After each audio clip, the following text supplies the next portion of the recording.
Good morning, ladies and gentlemen. It's my pleasure to welcome Ronnie Hazell this morning. He's a man of many parts.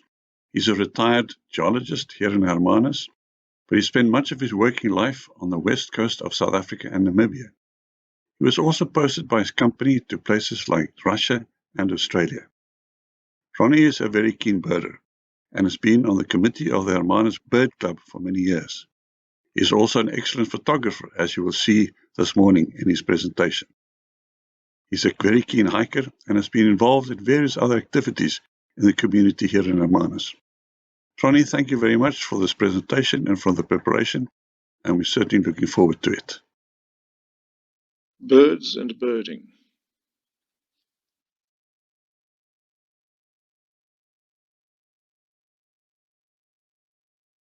Why go birding, you might ask? Well, why not? There are birds everywhere you go, and they're invariably doing something really interesting. They are magnificent little creatures, and their flying abilities are truly amazing.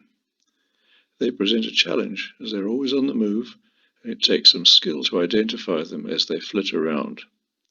Chasing the big five can be quite boring by comparison. How can you mistake an elephant or a lion, whereas with a bird flitting from tree to tree or hiding in a bush, you really have to use your skills to make sure of what it is. Because they're always on the move, there are often new birds where they have not been previously seen. This is because there are so many more birders in the world today, and most of them are armed with cameras so they can capture new images of birds in new areas, thus improving the record for the whole world. They lead such interesting lives. They have changes in plumage, parasitic breeding, migration. It's just the list is endless. Let's have to look at some interesting bird facts. There are around 18,000 species of birds in the world. In the southern African region, there are about 960 species. This area includes South Africa, Namibia, Botswana, Zimbabwe, Swaziland, Lesotho, and the lower half of Mozambique. Only 13 birders have seen more than 900 of these birds. Around 70 southern African species are threatened. 18 are true endemics, and there are 50 near-endemic species. Having endemic birds has a huge spin-off for tourism as people travel from all over the world to see these rare birds. As far as raptors are concerned, there are 68 species in South Africa. Our biggest bird is the ostrich, weighing up to 150 kilograms, whilst the smallest one in the sub-region is the bronze manakin, varying in weight between 7 and 12 grams. The rarest bird in South Africa is the Taita falcon. All birders keep lists of the birds they see. Some of them keep lists for total sightings for Southern Africa, total sightings for South Africa. They keep provincial total lists, trip lists, garden bird lists, local competition lists. Every year in November, South Africa has a Birding Big Day, which is a competition organized by BirdLife South Africa, in which teams of up to 4 participants take part, and they are required to identify as many birds as possible in an area of their choice, but within a 50-kilometer radius of a starting point. There's a global Big Birding Day, and last October, 33,000 birdwatchers participated and saw over 7,000 birds in one day in 169 countries. They also submitted over 50,000 photographs and over 1,000 recordings. And then there are personal challenges. There are many resources available to birders. There's a host of books, coffee table books and reference books, and of course there are many field guides. Phone apps have, however, virtually replaced these and have the advantage of portability and sound.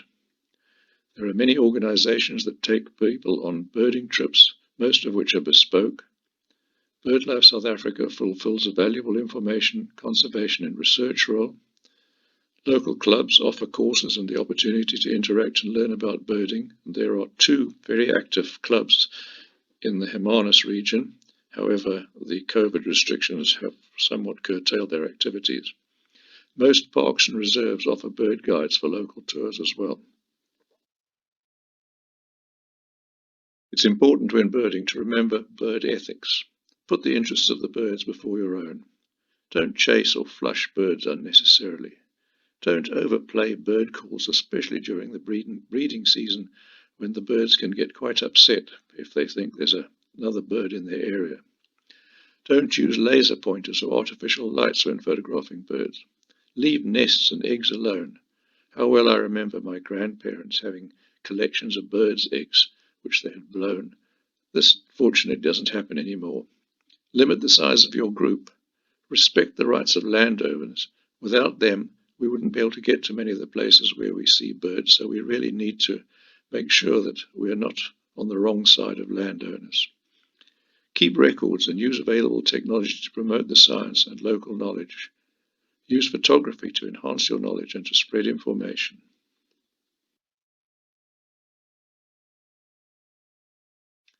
Bird migration is something that has fascinated birders for many years. Why do birds migrate?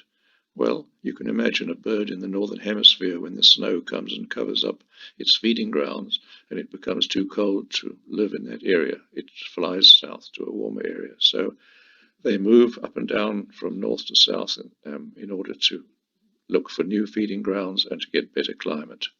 How do they navigate? Well, this is a very complex question. It is understood that they use the sun, stars, and an internal compass that is very sensitive to magnetic fields. However, they do all of this quite instinctively. There are more than 100 southern African species that migrate. 44 of them are what we call Palearctic migrants. They travel between southern Africa and Europe, Asia, northern Africa, and the Arabian Peninsula.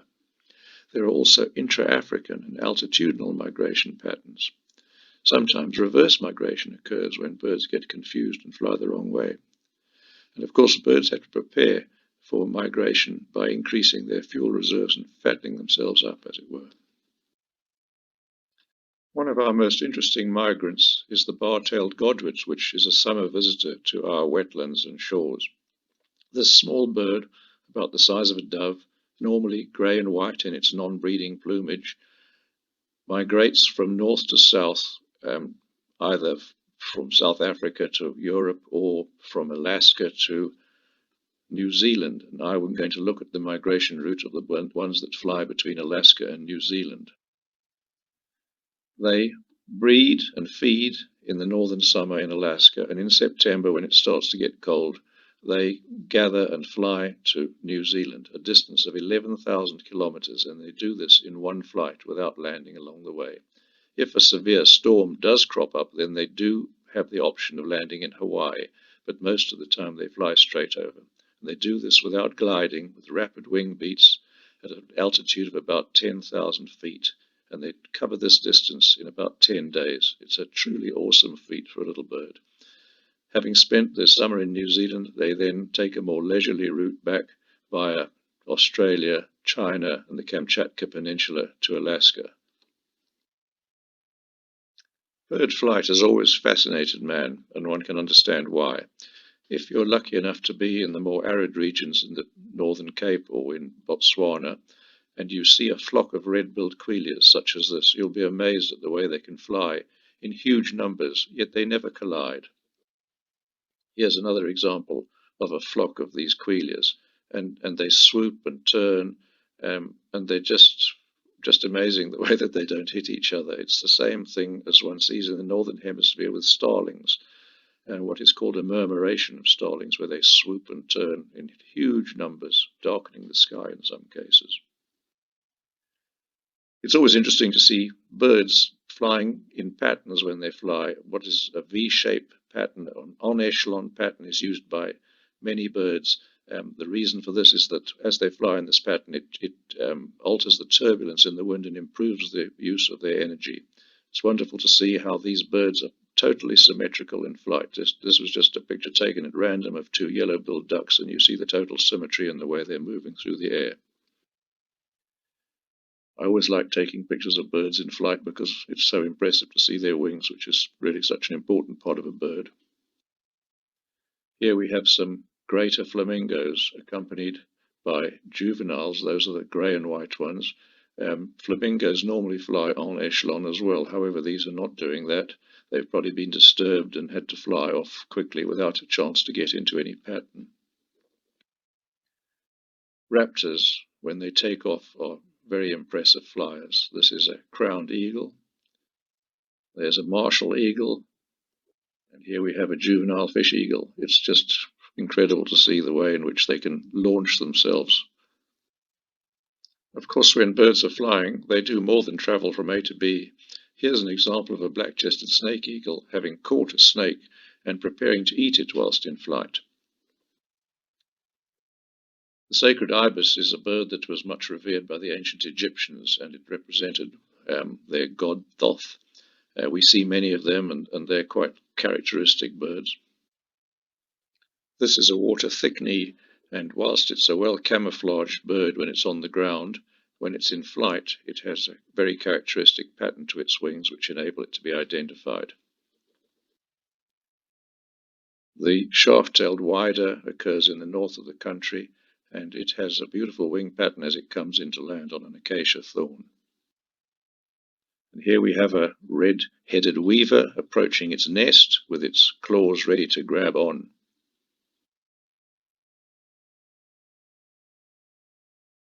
Pelicans are impressive birds, and in this image we see how the female during the mating season has taken on a rather orange hue on her face, so that distinguishes the male and the female in this picture. Many swallows can be seen around our homes during the summer when they build their little nests under the eaves. This is the white-throated swallow. It would be migrating away in the winter, so we won't have them here now. A bird we all know is the southern red bishop.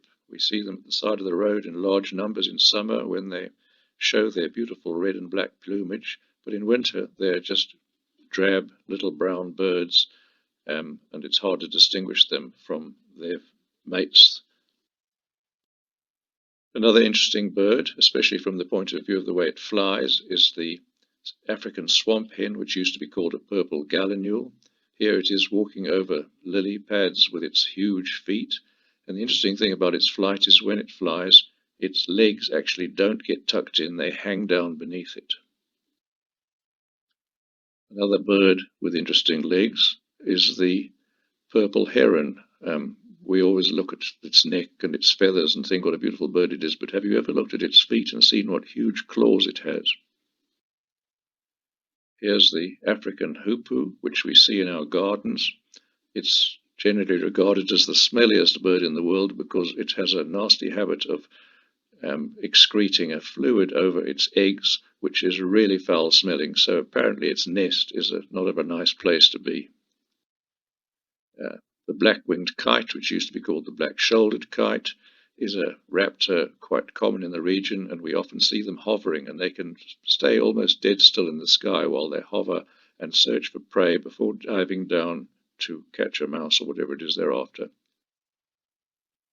Weavers are common birds in the sub-region. Here we see a southern-masked weaver starting to build a nest and taking on the intricate and complicated process of weaving together grass which it's collected to build the beautiful nest which we see all over the place, but which we don't really think are very special. They really are special because these weavers can build nest after nest after nest and do it perfectly every time. The southern African birding region includes pelagic birds.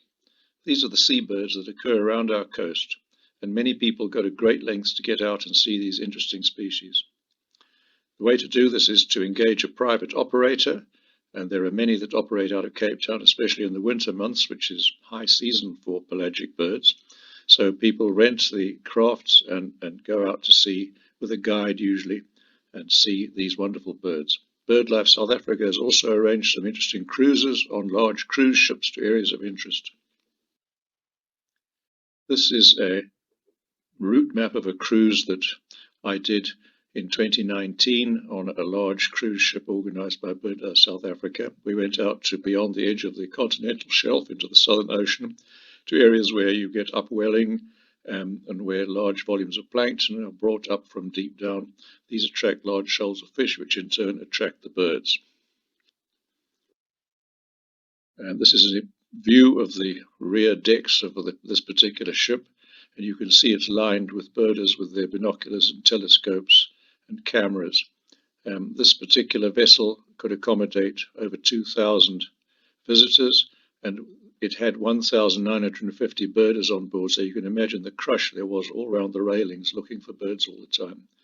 Unfortunately, whilst one has an array of expertise on board and there are interesting talks and guides, it is quite a long distance down to the sea, so it's hard to see the birds. So one has to be armed with good binoculars or telescopes and have to listen to the bird guides who point out what they see. One of the birds that we went specifically to see was the wandering albatross, and here is a picture taken from that vessel of a wandering albatross flying past over the rough water. These are amazingly interesting birds and perhaps the most spectacular of all sea birds. And the reason for this is as follows. As you can see, they are enormous birds, about the size of a sheep. I want to tell you a little story about their lifestyle. They congregate and breed on southern islands such as Marion and Gough Island, and they produce one egg and one chick, which they feed after it's hatched for a period of about 9 months. So the chick remains on the nest, and the parents take it in turns to fly off to sea to gather food. After 9 months, this chick has grown to the same size as the adult, and then one day the two adults just leave and don't come back. So the chick is left alone. He's wondering, well, what am I going to do now? And he's never moved off the nest, but he starts wandering around and flexing his wings. And because his nest is on a high, windy spot on the island, when he opens his wings up to full stretch, he suddenly finds that he gets lift, and he takes off and he leaves the island, and he doesn't come back. Once he's airborne, he goes and he heads out to sea, and he lives at sea for around 5 or 6 years. During this time, this bird will fly about 1 million kilometers in the Southern Ocean using the strong winds to glide.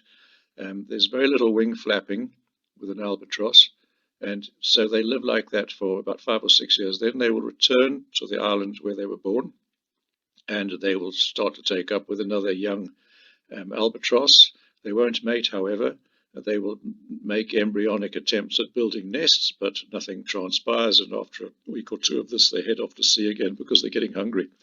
What's interesting about when he lands that first time on land is, of course, he's never landed on land before, so he crash lands. Can you imagine this bird coming in, having only landed on the water, doesn't know that it must put its feet out and stop itself in the wind, etc. It just crashes. Anyway, they learn, I guess.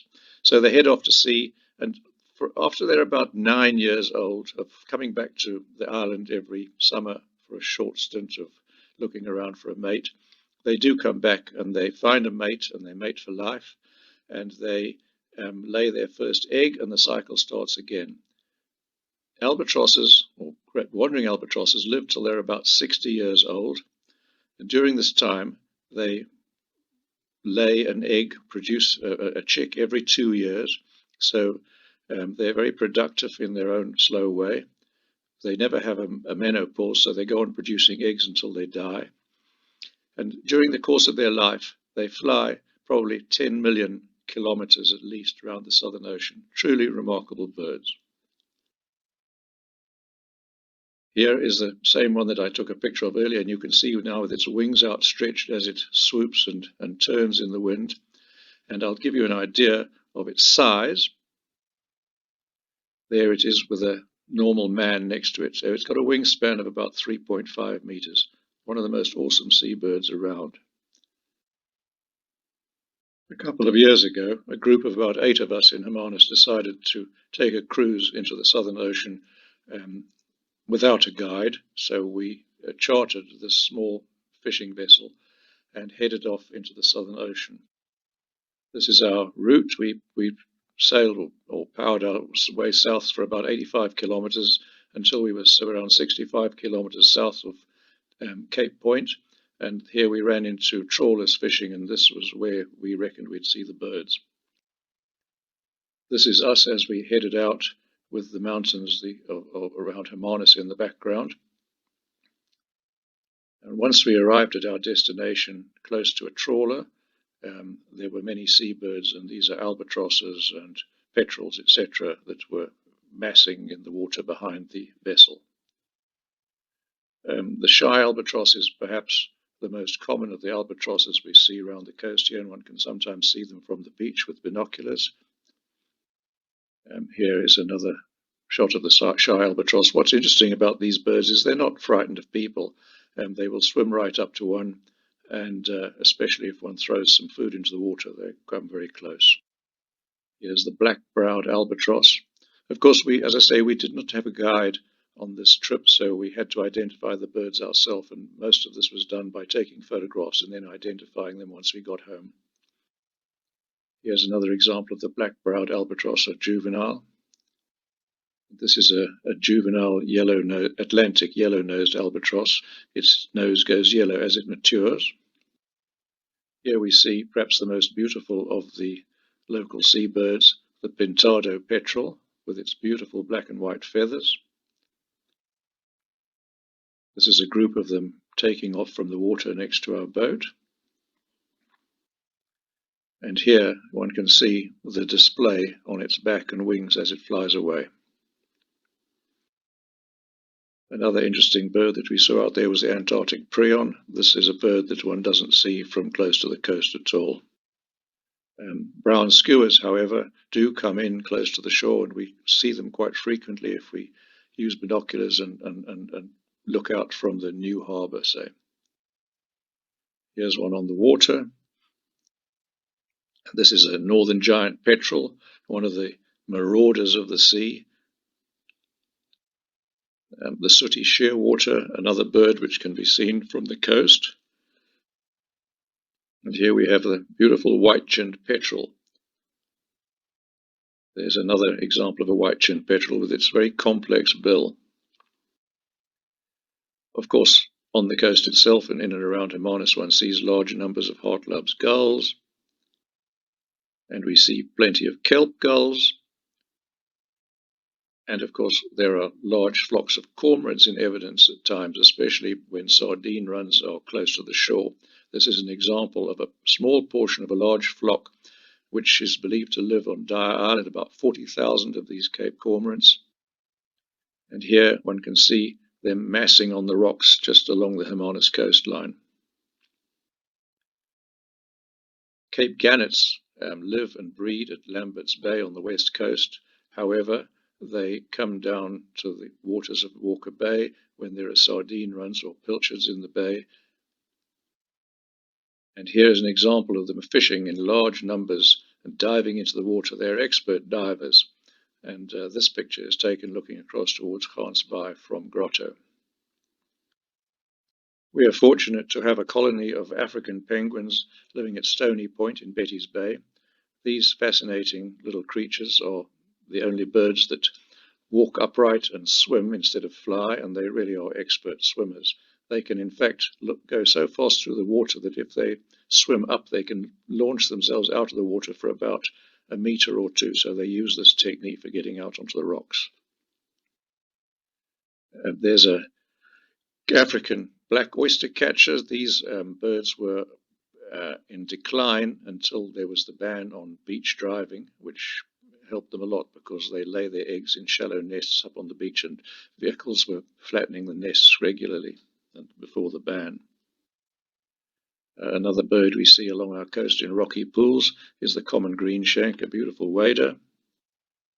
And here we see some more waders, the white-fronted plovers. These are often seen running fast across the beach. You hardly see their legs, they go so fast they look like a little white ball rolling across the sand.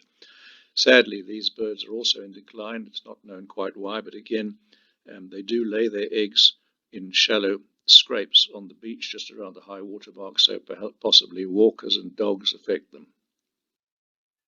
Now we come to a very sad aspect of birds, and that is the predation of birds, especially by domestic cats. The various threats to birds, probably the domestic cat is the major threat, the biggest one. In the US alone, an estimated 3.7 billion birds were killed by cats in 2013, along with over 20 billion small mammals.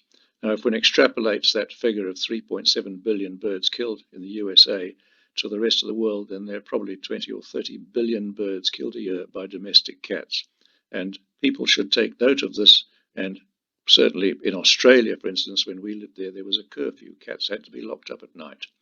but people who own cats should be very careful about what they do and don't do. Pelagic birds are also under threat from long-line fishing. Lines can be up to 90 kilometers long and contain as many as 10,000 hooks per line, and it is estimated that over 300,000 seabirds, including around 100,000 albatrosses, are caught on these hooks every year. 22 species are currently threatened by long-line fishing. On Marion Island, mice are literally eating young albatrosses alive because the albatross doesn't have anywhere to go. It doesn't know to get away. It can't get away, and the mice just come up and eat them, and they actually eat through their heads and eat their brains. And then on the Mediterranean, there are hunters, and as the birds migrate past places like Malta and Gibraltar, they stand with their high-powered rifles and shotguns and shoot around 20 million birds every year. Other threats to birds, of course, are loss of habitat, crop spraying, and more recently, wind farms. Here is an example of a trawler in the Southern Ocean, and you can see the large number of birds that it attracts, and many of which, of course, get caught up in the nets and in the lines. Another example of a net being pulled in and all the attendant birds.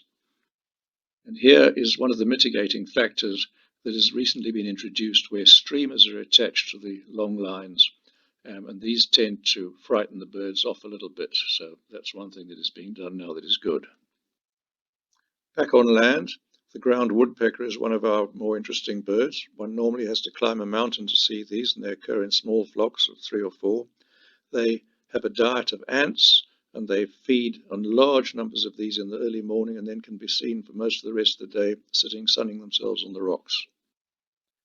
Another interesting bird that non-birders wouldn't know too well is the little greyback cisticola, which is common in our fynbos, but is hard to recognize unless one knows its call.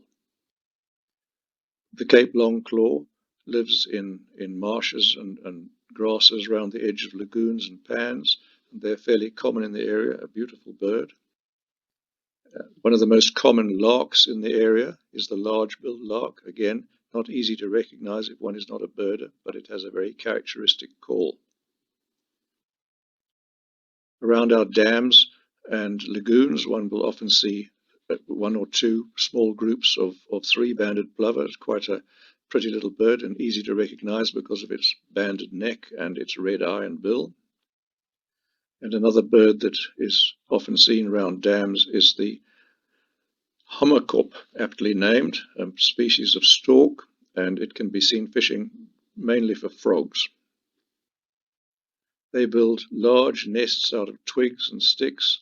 These nests have an entrance and a proper chamber inside, although that's often difficult to see, and many other birds use those nests as platforms to build their own nests on top. One of our endemic birds in the Southern Cape is the Cape rock jumper, currently the bird of the year in South Africa. These pretty little birds are normally altitudinal. One needs to climb the mountain to see them. However, there is a spot at Royals, which is almost a type locality, I guess, where they can be seen close to the coast, and this area attracts large numbers of foreign visitors every year. In our gardens, we're all familiar with the southern double-collared sunbird. However, one would need to move into the fynbos to see the other local endemic, the orange-breasted sunbird, which also attracts large numbers of visitors. A very small bird in the region is the Cape penduline tit. It builds a fascinating nest, which looks rather like an ant's nest. And here we have a couple of hardy-dar ibises. Good to see the pretty colors on their wings and on their bills. However, most people don't like them because of the terrible noise they make. Mouse birds are peculiar to Africa. They don't occur anywhere else. We have 3 of them in the southern African region. This is probably the most attractive of them, the red-faced mouse bird. We have many cuckoos in the summer. Here's an example of one, the Claas's cuckoo, also known as mechi, because of its peculiar call. Here we have the spotted eagle owl, often mistaken for a Cape eagle owl, but Cape eagle owls are quite rare. Owls are interesting birds. This one can turn its head through about 360 degrees, I guess that's to compensate for the fact that it actually can't move its eyes, so it has to move its head if it wants to look somewhere else. This is the sentinel rock thrush, another bird quite sought after by birders in the area, usually occurs on high ground only. And in our gardens and all around the area in the fynbos, we have bokmakiris, and we recognize them by their very melodic singing. Seen over urban areas, gliding and hunting is what used to be called the gymnogene, or the African harrier hawk. This bird has a remarkable ability to fly in under the wings of houses and tackle swallows in their nests. And here is the beautiful malachite kingfisher, perhaps the most attractive of the kingfishers in the area. Now, I mentioned big birding years and things like that, competitions. So our club held a competition where we asked people to see how many birds they could see in a year. And this is an example of a trip that my wife and I did to go and look for birds in the southern African region. One of the reasons one would go to Natal is because there's a very good remnant of forest called the Schlinger forest in Nishawi, and this contains some very good birds. Amongst them is the chorister robin chat, an endemic bird. There one can see the beautiful purple-crested turrico, a relation of the Neisner turrico, which perhaps you're more familiar with. There's a green twin spot, a pretty little bird. There's a whole family of twin spots, but this is the green one. Here is a tambourine dove, and this is a lemon dove.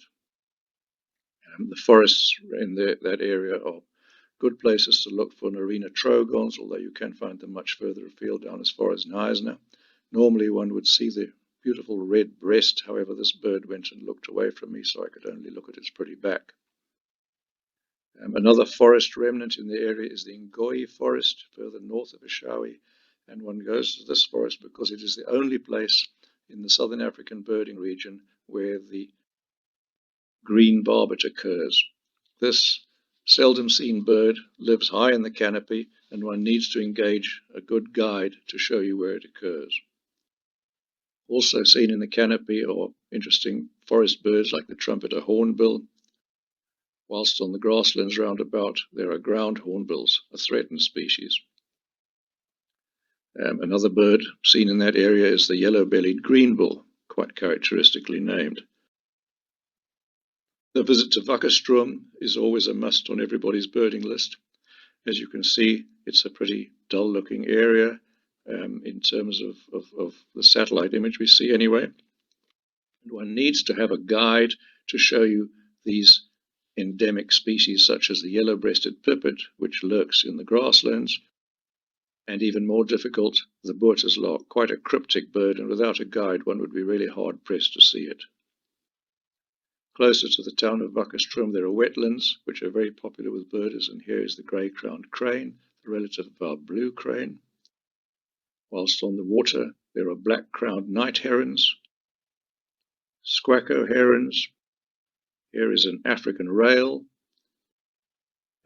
Moving further north towards Kruger, of course Kruger Park has a wonderful variety of birds, and I'm not going to bore you with lots of pictures of them, but Burchell's kukkel is a bird that we see there and here.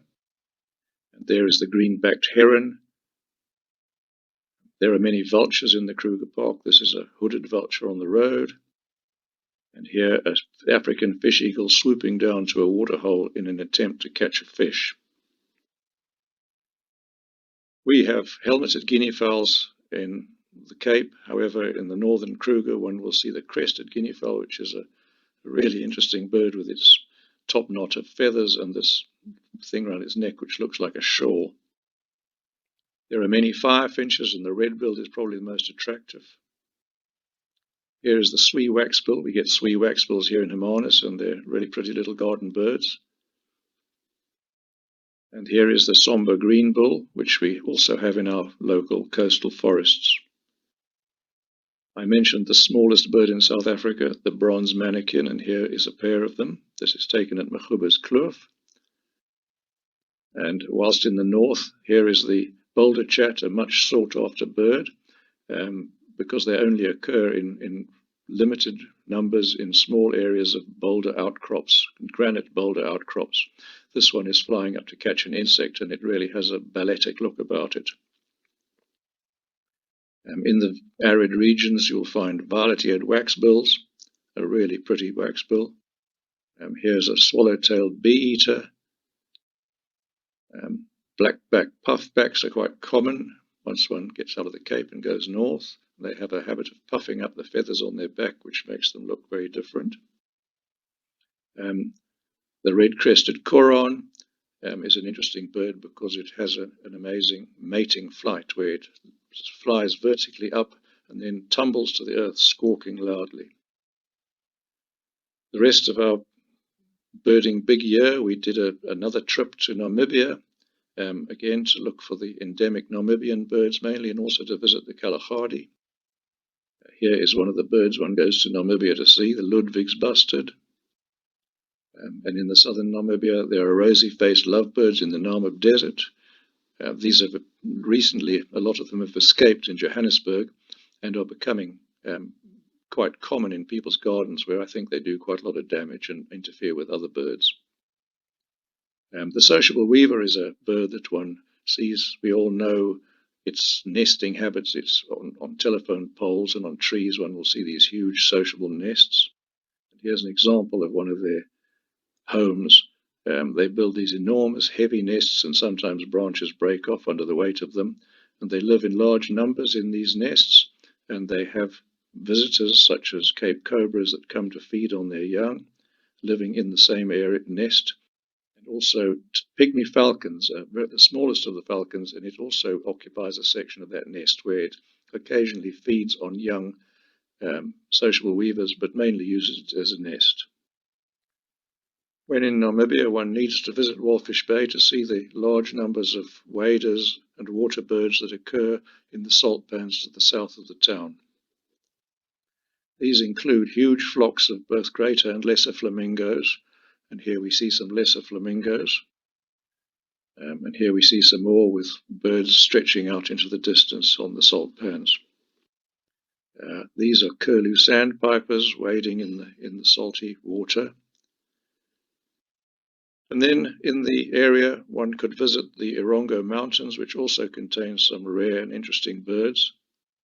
One of them is the white-tailed shrike, which is just endemic to that small area. So again, people travel great distances to see this bird. Whilst in the area, one can see dusky sunbirds. And here we have the violet-backed starling and a red-eyed bulbul at a waterhole at a guest house. These violet-backed starlings are really especially beautiful birds, and they're really iridescent feathers when they catch the sun are beautiful. A visit to the Kalahari, of course, is essential to all birders. And here we see a flock of Cape turtle doves fleeing from a waterhole, and one often might wonder why they all suddenly take flight. And the reason is that because they are being chased by lanner falcons.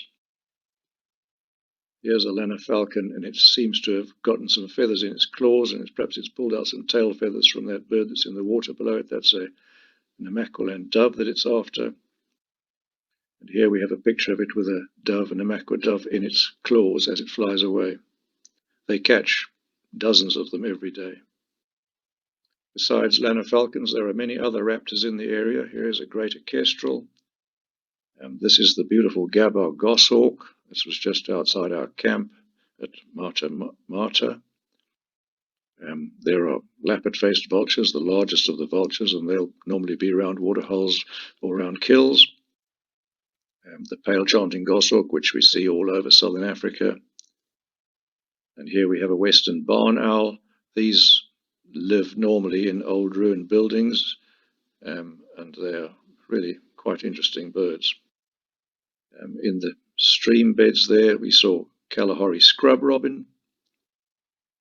And one sees scaly feathered finches all over the place, another tiny little bird, but with really interesting, beautiful feathers. And they're just everywhere in the arid regions of South Africa. Namaqua sandgrouse, along with their cousins, the Birchall sandgrouse, are very interesting birds. They occur throughout the Kalahari, and they breed some distance from waterholes. So when they come to the waterholes, the adults, and they can be seen walking into the water and drinking their fill and fluffing up their belly feathers, which they then fill with water before flying away to take the water back to their nests. They really are amazing birds, and they fly up to 50 kilometers carrying this water in their feathers. And finally, on that trip, we came down via the Orange River, and here are a couple of the beautiful little Orange River white-eyes sitting on the side of a pool in a guest house where we stayed. Really lovely little birds. And on that note, I end my talk. Thank you very much.